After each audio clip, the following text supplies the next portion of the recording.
Tous les chantiers en arrêt seront relancés, a promis le chef de l'État. Et c'est chose faite sur l'axe Ngoura-Ati.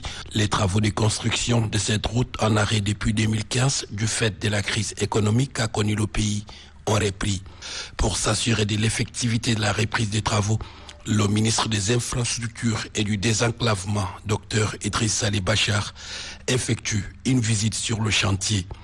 Dr Idriss Ali Bachar est accompagné du ministre de la Communication porte-parole du gouvernement, Aziz Mohamed Saleh, et du secrétaire d'État à la production agricole, Abakar Ramadan.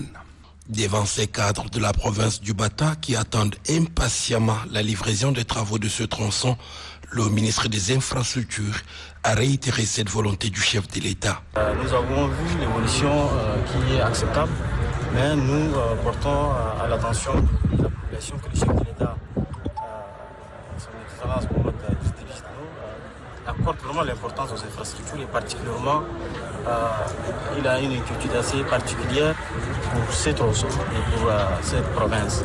Raison pour laquelle il a instruit l'ensemble des départements, y compris les finances. Premier engagement de 2023, ça concerne le paiement de votre tronçon et nous allons y veiller.